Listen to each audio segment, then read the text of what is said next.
Arti keduanya yang selalu dibimbing oleh Allah.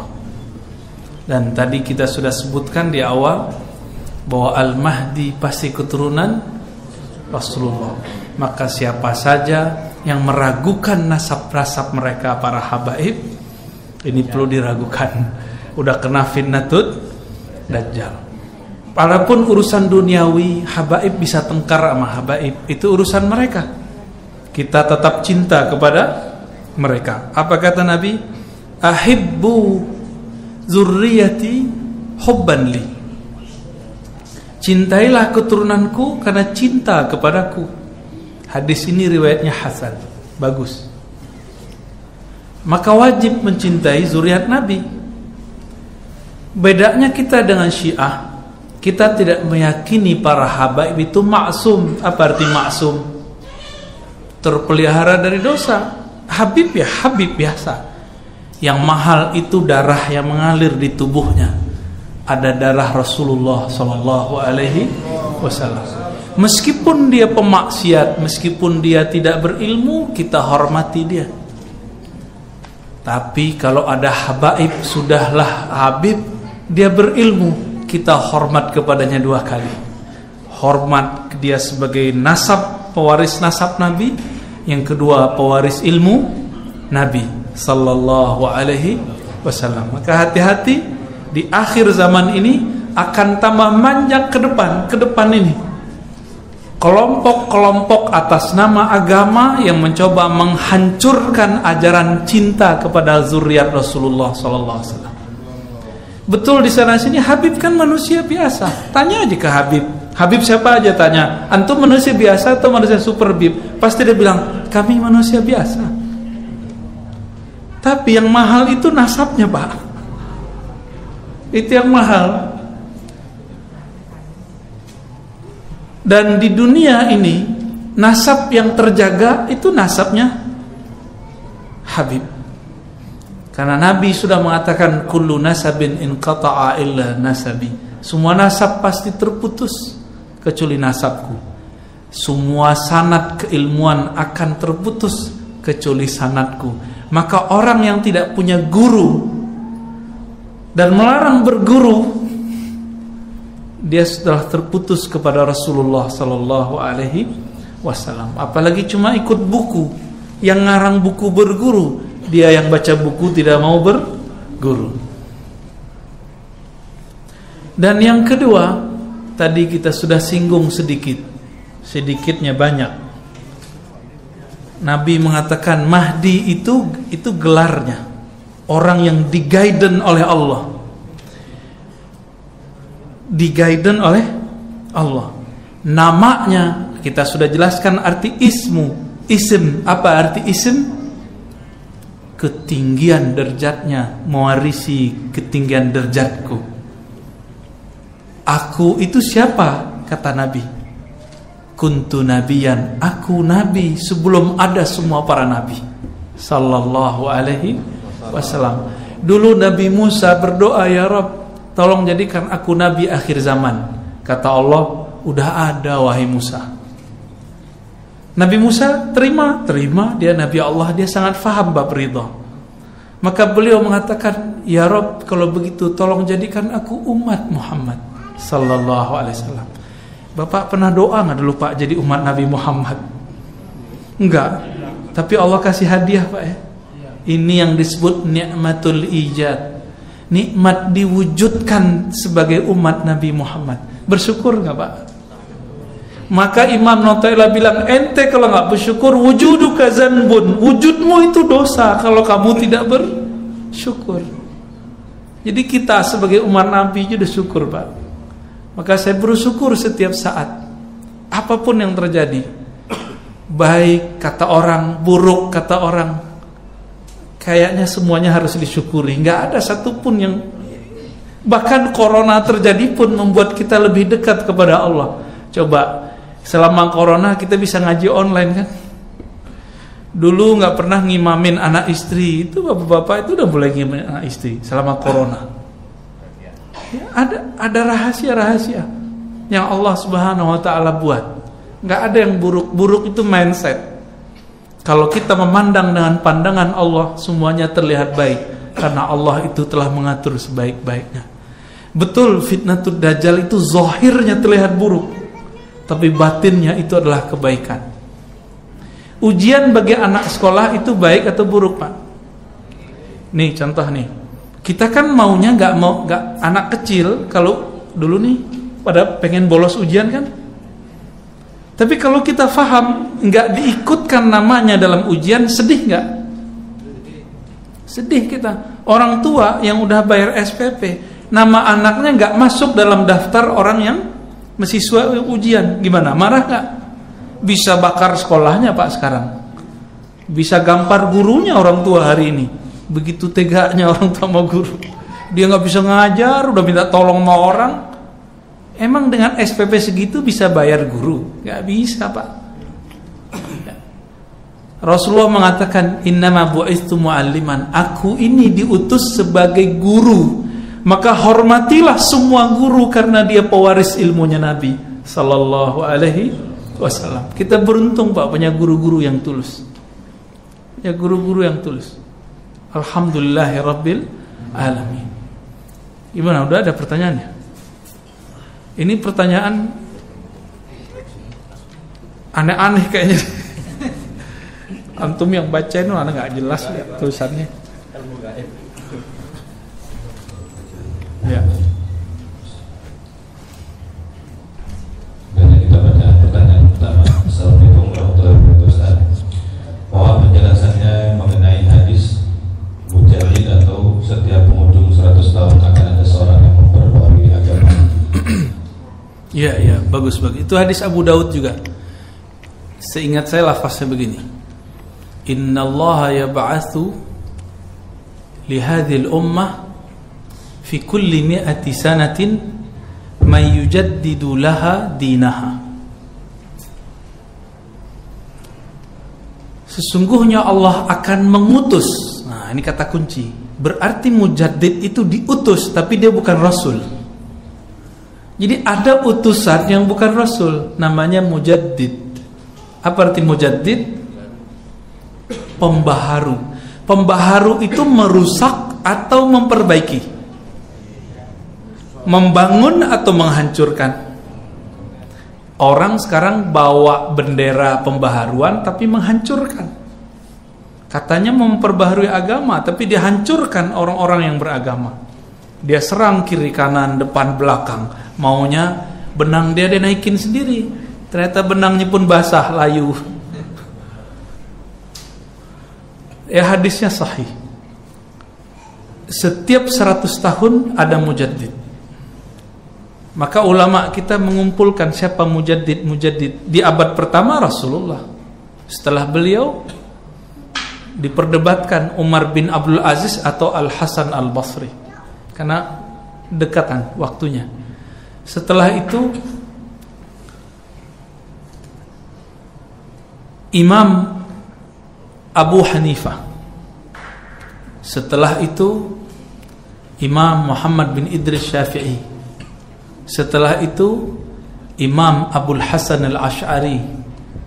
Terus berlanjut sampai ke Imam Subki, Imam Suyuti, terus sampai ini. Di zaman ini kita sedang menyongsong Al-Imam Al-Mahdi. Nggak lama, nggak tahu juga saya. Ya, kita nggak mau memprediksi Pak. Angka-angka ini berbahaya. Kecuali kita dapat petunjuk dari Allah. Kalau nggak usah cocok logi deh, ya. Bicaranya riwayat. Kalau nggak ahli ilham jangan ngomong. Sekarang kan orang ilhamnya ilham YouTubiyah. Kumpul-kumpulin video dari YouTube, cocok, jadi. Akhirnya terjadilah kekacauan bulan Ramadan kemarin. Udahlah kita kena corona, ditakut-takutin dukhon terjadi. 15 Ramadan, bercampurlah dua ketakutan. Ditunggu-tunggu, kita udah bilangin ke jamaah, jamaah, hadis ini belum cocok sekarang terjadi. Gak tahu kalau tahun ini. Saya gak bilang juga tahun ini ya. Gak tahu juga tahun besoknya lagi. Karena Nabi tidak kasih tahu kapan, Kita serahkan saja kepada Allah. Ya. Mau terjadi mah kenapa? Itu aja Pak. Kita jawab raditu billahi rabba. Aku ridho. Ya Allah, Engkau mau apa aja aku terima. Yang penting kita di barisan yang benar ya Allah. Amin. Jangan di barisan yang salah. Begitu hadisnya. Jadi hadis tentang pembaharu, ini sekarang terakhir ini. Udah tua dunia kita. Tandanya apa Pak? Semuanya sudah ada di genggaman. Tuh, handphone antum itu. Katanya anti Cina, handphone Cina semua. Tuh, Cina. Oppo. Ya Pak, Cang Landar Pak. Nah, jadi kita nih kalam dengan tangannya udah beda. Maka udah dekat ini semua. Udah dekat Pak semua. Kalam sama jarinya udah beda. Ya, katanya anti Amerika, handphonenya Apple. Jadi ternyata ini bukan perang Cina Amerika. Bukan perang Amerika Rusia. Bukan perang Iran Irak Iran Saudi, bukan. Ini perang Fitnatul Dajjal dan Imam Mahdi. Faham? Maka jangan gak usah salah-salahin siapa lah. Saya udah berkali-kali ngomong, udah corona ya ada, udah biarin aja. Ya, katanya corona Wuhan, ini sekarang ada UK, kenapa nggak ada yang marah-marah? Corona UK, Inggris, kenapa nggak ada yang marah? Sekarang Pak di Amerika, semua orang Asia itu dibully. Lagi mata sipit-sipit kayak gini nih ya. Tuh sipit-sipit. Yang muka Arab siapa di sini? Muka Arab dibully Pak. Orang Amerika itu rasis. Katanya demokrasi. Tapi mereka rasis. Coba lihat video-videonya. Orang Asia lagi ditonjok gitu. Siapa yang ditonjok? Cina. Karena mereka benci banget. Udah ketanam dalam pikirannya Cina ini musuh. Padahal mereka baru masuk Amerika setelah orang Cina buat kota-kota tua, kota Cina, pecinan kata orang Jawa. Kalau kita sebut apa? Kampung Cino. Ada di sini nggak? Kampung Cina di Pekanbaru ada? Dulu nggak tahu kok sekarang. Payakumbuh tempat saya dulu ada, Bukit Tinggi bagus sekali dekat dengan Jam Gadang. Padang yang nggak ada Pariaman Pak, takut mereka. Ya habis mereka di situ. Ada sejarah gelap lah di situ ya. Ya maklum mereka bertahan hidup akhirnya melihat cari aman. Ternyata cari aman tak aman. Habis sama orang Pariaman. Yang agak aman ya Eropa. Orang Asia di sana lumayan dihargai. Tapi di Amerika enggak, rasis. Dari dulu begitu. Jangankan kita, Amerika Latin datang ke sana itu dibully. Puncaknya pembuliannya itu Donald Trump kemarin. Ya dunia secara akhlak itu tambah buruk, tapi secara peradaban kemajuan intelektual itu tambah bagus, spiritual sampai jatuh. Jadi pentajdid ini dia akan merevisi, memperbaiki spiritual orang. Kalau teknologi gak perlu diperbaiki, manusia sudah canggih. Sekarang kita mau makan apa tinggal pencet datang GoFood, ya kan? Oh itu lebih canggih dari zaman Nabi Sulaiman. Serius Pak, Nabi Sulaiman itu pakai tongkat, ya, pakai doa dulu palingnya Bismillah apa? Kita nggak perlu pakai Bismillah jalan deh, ya canggih ya. Ini udah dekat Pak semua. Tapi kapan? Wallahu a'lam. Gak usah takut. Kalau ada fitnatul dajjal, ada hidayah al-mahdi. Gitu. Jangan cuma nakut-nakutin orang, harus ada juga kabar gembiranya. Ini kabar gembiranya bahwa ada al-imam al-mahdi. Tapi Imam Mahdi gak mungkin kowar-kowar lah. Dajjal aja belum keluar. Yang keluar duluan siapa? Ini tahapannya fitnatul dajjal, dajjalnya belum keluar. Kalau ada fitnatul dajjal, kekacauan dajjal, maka juga ada hidayah al-mahdi bersamaan. Mereka mainnya underground enggak? Terlihat oleh mata enggak? Enggak, efeknya iya. Tapi pergerakannya enggak ketahuan. Sama Al-Mahdi nanti buat juga begitu. Sama semua, enggak usah khawatir. Kita persiapkan iman yang kuat, akhlak. Nah, akhlak yang paling penting. Jangan sampai nanti cuma beda faham politik seperti tahun sebelumnya, kita kemudian benci lagi kepada sesama muslim. Itu Bapak korban semua itu, Pak. Bener gak? Korban semua. Yang dicoblos jadi menteri, pusing kita. Politik Pak begitu. Itu mereka aja yang main. Udah, tolong nanti jamaah yang di sini, kalau nanti tahun politik muncul lagi, coba lebih santai. Bisa nggak? Siap? Ya, jangan siap main serang-serang jadi buzzer mulu. Buzzer itu harus ada akal juga, harus ada ketenangan jiwa juga, nur di kolbu. Jangan main share-share aja. Ada adabnya, ada ilmunya. Karena semua yang kita lakukan itu dihisab oleh Allah Subhanahu wa taala. Lanjut. Pertanyaan selanjutnya menyangkut Imam Ahmadi. Apakah sudah ada sekarang Ustaz? Gimana kalau Ustaz, dan kalau ada itu ciri-cirinya seperti apa? Saya tanya, Dajjal udah ada belum? Serius? Berarti antum belum ngaji Dajjal ya? Kalau gitu Mahdi juga nggak tahu kan? Ya udah nggak usah tahu dulu deh, rahasia. Nggak boleh kita bilang ada atau nggak ada. Nanti aja. Nanti kalau sudah ada tanda dekat saya kabarin. Sotoy ya, sok tahu. Lanjut. Bagaimana kehidupan kita setelah Imam Mahdi muncul, dan bagaimana kehidupan selanjutnya setelah Al-Masih Dajjal ini terbunuh? Masya Allah. Kalau ini saya boleh jawab, kalau yang tadi nggak boleh.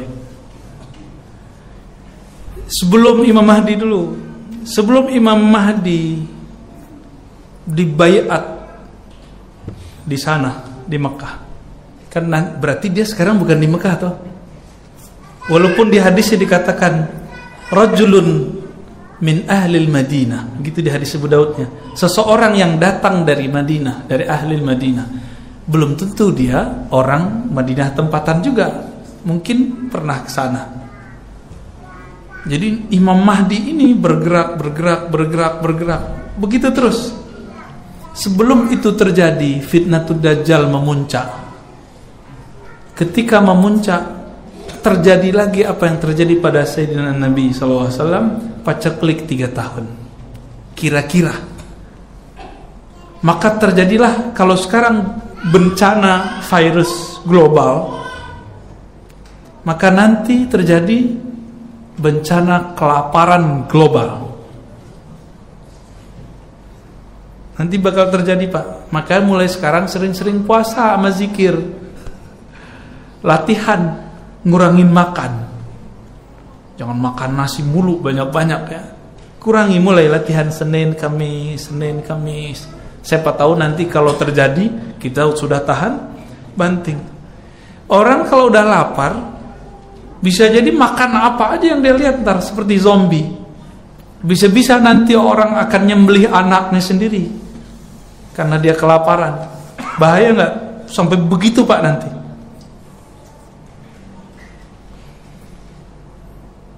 Ini yang disebut fitnatud Dajjal. Jadi sebelum Dajjal keluar aja udah susah hidup kita. Susahnya nggak sekarang corona kita masih bisa. Bahkan di sini sudah biasa, udah hijau lah kira-kira. Kita udah boleh ngumpul segala macam. Nanti akan lebih parah lagi. Ada orang kena virus siang ini, ntar malam mati. Akan muncul saat-saat begitu. Dan itu yang disebut fitnatud Dajjal yang paling bahaya. Kalau udah muncul masa-masa begini, Allah menyiapkan skenario indah nggak? Iya, tapi sebelum indah kan harus ada kesusahan dulu. Ini ujian semua, ujian nanti orang ketika muncul juru selamat. Nanti kan juru selamat ini ada yang palsu, ada yang asli. Dia ngikut yang mana? Di saat-saat itu muncullah juru selamat. Juru selamatnya, tunggu dulu, jangan bilang asli sama palsu dulu. Dia bawalah semua makanan, ditunjukkan keajaiban-keajaiban. Akhirnya dulu orang yang suka sakti-sakti pada ngikut dia. Habis itu dia bilang saya wali Allah. Lama-lama dia bilang apa? sebenarnya saya ini Allah. Gitu, nanti begitu ntar. Sebenarnya saya ini Tuhan kalian, menjelma, menyelamatkan kalian. Nanti dia terbang kemana-mana, dia tumbuhkan dalam sekejap pohon-pohon. Bisa begitu Pak nanti. Apinya adalah air, airnya adalah api. Baru disebut Al-Masih tapi Dajjal. Juru selamat tapi palsu. Yang dia sedang mempersiapkan orang-orang sekarang berwajah ustaz, berwajah tokoh untuk mencoba tidak mempercayai adanya keturunan Rasulullah SAW. Baru kemudian Imam Mahdi berjuang. Itu di zaman itu mungkin ini udah nggak ada Pak. Orang udah nggak bisa kerja, maka nggak ada listrik. Kembali kayak zaman kita masih kecil dulu. Zaman saya kecil dulu, saya pernah nggak ada listrik Pak. Saya udah pernah merasakan itu. Lama bertahun-tahun. Kampung kena semua. Kita di Tanjung, tahu Tanjung ya? Dekat kuburan Pak, Tanjung kuburan. Belakang rumah saya nggak ada, dekat kuburan. Orang udah dapat listrik, kita belum dapat listrik. Gelap. Tapi di saat itu saya udah hobi baca. Udah bayangin udah sampai ke sana mirip-mirip begitu. Pakai minyak tanah, syukur kalau ada, kalau nggak ada. Nanti begitu semua. Jadi karena orang tidak ada yang bisa bekerja, bukan bahan alam semesta habis, enggak. Sumber daya ada, tapi orang nggak bisa bekerja. Corona kemarin sempat nggak kerja kan orang-orang? Sempat sebulan, 2 bulan, 3 bulan itu kacau itu. Sebelum ketemu pola-polanya bagaimana cara bekerja di musim pandemi. Udah banyak teman kita yang tepar, perusahaannya tutup, rumah makan nggak buka-buka lagi. Perusahaan udah banyak Pak Jakarta yang udah nggak close, exit sudah. Nanti orang nggak bisa kerja. Gimana? Ketakutan nggak saya cerita begini? Saya udah sering dapat cerita begini Pak. Ketakutan juga kita. Tapi tenang, Allah itu khairul makirin. Allah itu ngaturnya lebih cakep daripada si Dajjal. Tenang aja. Cuma orang kan nggak mau tenang, orang mau kelusuk-kelusuk. Ya, mau kelusuk-kelusuk, nggak ada ketenangan di hatinya karena nggak zikr qalbi. Baru nanti ketika terpojok Al-Imam Al-Mahdi bersama pengikutnya gak banyak Pak. Yang inti cuma 313, sebanyak jumlah Ahlul Badar, sebanyak jumlahnya para Rasul. 313, tapi doa-doa mereka mustajab, zikir-zikir mereka senjata. Kalau doa mereka mustajab, zikirnya senjata, sakti gak tuh 313? Sohibul Karomat. Ya mirip-mirip Ahlul Badar ngelawan ribuan orang, sekali tonjok yang jatuh 3. Tonjok nih jatuh 3, 4, 5, 10, bisa begitu nanti. Karena di dalam dirinya ada kekuatan, di dalam kekuatan, nurun ala nur. Ada nur, di dalam nurnya ada nur lagi. Musuh Allah gelap lagi, gelap berlapis-lapis. Terang lawan gelap, menang siapa? Ya menang terang lah. Mereka sedikit, tapi mereka sedikitnya itu banyak. Tentara Dajjal itu banyak, tapi banyaknya itu buih. Yang paling menyedihkan apa Pak? Ini kabar buruknya ya. Tentara Dajjal itu terbanyak adalah umat Islam. Zahirnya aja, batinnya itu munafik. Mereka lah Khawarij yang berdarah zombie, ingin gorok orang-orang Islam. Yang paling pertama mereka gorok siapa? Zuriat Nabi. Karena mereka tidak percaya dengan adanya zuriat Nabi. Pakai kopi apa? Mungkin pakai serban, mungkin pakai sarung, pakai gamis, tapi mereka bencinya sama zuriat Nabi nggak tanggung-tanggung. Itu yang nanti akan ada pembantaian besar-besaran terhadap zuriat Rasulullah. Itu kerjaan Dajjal. Karena seperti zaman Fir'aun, masih ingat? Fir'aun bermimpi bahwa ada laki-laki yang membunuhnya dari kalangan Bani Israel. Maka semua anak baru lahir dari Bani Israel dia bunuh. Itu berulang lagi Pak. Fir'aun itu ya Dajjalnya itu sekarang. Dia mewarisi keganasan Fir'aun itu. Ada zuriat Nabi gorok. Makanya Jangan seneng dulu antum jadi habaib. Serem loh. Agak menyeramkan. Makanya kita sayang sama mereka. Kita cinta kepada mereka. Siapa tahu dari keturunan dia, ya kan? Kita nggak tahu. Siapa tahu omnya dia, pamannya dia, adeknya dia yang jadi Imam Al-Mahdi, kita kan nggak tahu. Ini yang menyedihkan, Pak. Itu yang Nabi katakan, fa iza laqitumuhum faqtuluhum. Kalau ketemu Khawarij, lawan. Kalau sekarang lawannya belum pakai pedang, lawannya karena mereka bawa pemikiran, kita lawan pakai pikiran. Mereka bawa Quran, kita jelasin Quran. Mereka nyebut sunnah, ayo kita uji sunnah. Ya, ayo kita uji sunnah. Siapa yang takut? Ya, nggak ada takut, nggak boleh ada rasa takut. Tapi kegeeran juga nggak boleh. Ya antara itulah. Ya, antara khauf dan roja, antara rasa takut Allah nggak terima, tapi juga harapan besar Allah terima. Itu Pak, kolbunya tentara Imam Mahdi itu begitu. Cemas-cemas harap, cemas-cemas harap. Takut-takut tenang, gitu. Ada begitu. Kenapa? Di kolbunya ada keyakinan dan kesetiaan, dua aja. Ada keyakinan, ada kesetiaan. Ke siapa dia setia? Kepada Imam Al-Mahdi ntar. Di saat Imam Al-Mahdi bersama pengikutnya terjepit di salah satu tempat di Syam, di wilayah timur kota Damaskus, ada satu menara putih, dan itu dirahasiakan Allah hari ini. Makanya Syam sekarang dihancurkan gak? Kenapa? Dajjal ngerti Pak bahwa dia akan dibunuh oleh Isa. Isa turunnya di mana?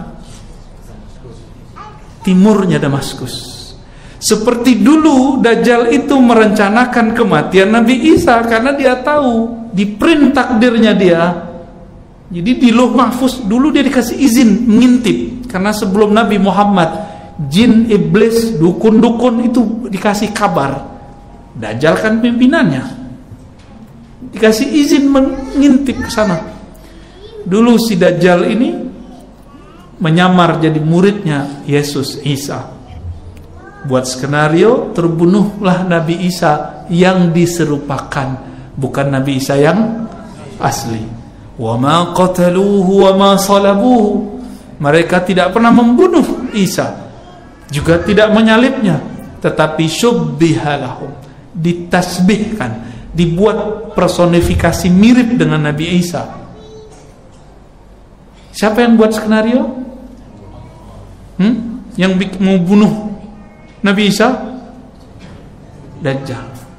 Karena dia tahu yang akan bunuh dia siapa?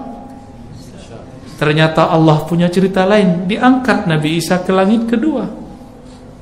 Ketemulah Nabi Muhammad waktu Mi'raj. Oh ini tuh namanya Isa. Ketemu Nabi Muhammad. Isa ya, ada di langit kedua Pak sekarang. Tubuh fisiknya dan ruhnya masih ada lengkap. Belum mati beliau.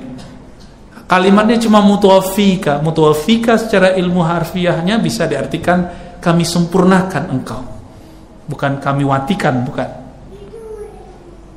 Terus nanti turun di menara putih. Di saat itulah kalau ada Nabi Isa, kaburlah si Dajjal. Nah, nanti ada saat Al-Mahdi ini tidak diizinkan Allah langsung menangani Dajjal. Kenapa? Gelarnya nggak matching. Al-Masih Isa matching sama Al-Masih Dajjal. Ya nggak urusan Mahdi lah itu, gitu. Maka diserahkanlah mandat kepada Nabi Isa untuk membunuh Dajjal. Nah, nanti ada saatnya. Dajjal itu cuma 40 hari Pak. Mirip seperti masa Samiri 40 hari di masa Nabi Musa, karena orangnya sama. 40 hari di zaman Nabi Musa persis kayak 40 tahun ngerusak iman Bani Israel. Nanti 40 hari, satu hari seperti 1 tahun. Hari kedua di hadis itu dikatakan seperti sebulan. Hari ketiga seperti seminggu. Hari berikutnya seperti hari-hari biasa bagi orang beriman. Bagi orang nggak beriman, 1 hari kayak setahun. Hari kedua setahun, hari ketiga setahun, rasanya 40 tahun lebih terus siksa. Akhirnya mereka mikir, ya udahlah kita jadi hambanya Al-Masih Dajjal aja. Itu Pak, nanti orang nggak kuat lapar. Kalau kita ini hamba perut, hamba duit, nanti nggak kuat. Maka sekarang jangan menghambakan diri kepada fulus, kepada perut. Kalah kita. Boleh kita butuh ya. Tapi ya kita pagar-pagarlah diri. Di saat itu nanti hari ke-40 Dajjal digorok oleh Nabi Isa. Ada rahasia-rahasia yang tidak semuanya diturunkan kepada kita mengenai bagaimana pembunuhannya. Kan sakti itu Dajjal. Kok bisa dikejar sama Nabi Isa? Nah, itu yang gak diturunkan kepada kita. Di hadis begitu aja Pak. Ya gak banyak ceritanya, begitu aja. Setelah Nabi Isa membunuh Dajjal, berdirilah daulah khilafah ala minhajin nubuwah. Khilafah terakhir. Coba kata kuncinya apa? Khilafah ala minhajin nubuwah. Minhaj nubuwah artinya sesuai seperti nubuat.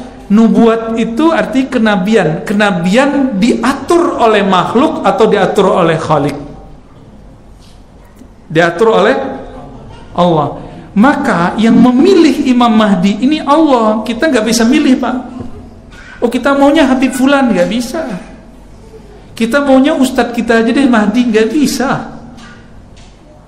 Jadi karena kekhalifahan akhir zaman itu dikunci dengan kata nubuwah, kenabian itu urusan Allah. Allah sembunyiin, orang munculin, Allah apain itu terserah Allah. Jadi jangan buru-buru mau buat khilafah. Kita mau kok khilafah, tapi sabar-sabar dikit lah. Bangun khilafah bukan dengan syahwat politik. Bangun khilafah itu dengan semangat nubuwah. Maka saya mengajak teman-teman yang senang cinta dengan kajian-kajian khilafah, tolong ulang-ulang baca hadis Imam Ahmad itu. Khilafah yang berdasarkan manhaj kenabian. Kenabian itu intinya adalah mengenal Allah dan diatur oleh Allah Subhanahu wa taala, bukan diatur oleh partai, kelompok dan lain. Udah habis. Alhamdulillah rabbil alamin. Bapak Ibu saudara maka Allah, semoga kita yang hadir ini diselamatkan Allah di akhir zaman. Semoga kalbu kita diridhai oleh Allah. Meskipun zahir kita banyak dosa, meskipun mata kita, tangan kita, kaki kita, semuanya di badan ini banyak dosa, maka kita angkat tangan, ya Rabb, Allahumma ya Rahman ya Rahim, salli ala nabiyina Muhammad. Ya Allah, sampaikan salam rindu kami kepada Nabi Muhammad. Ya Ghaffar ya Tawwab, ya wahai yang maha mengampuni.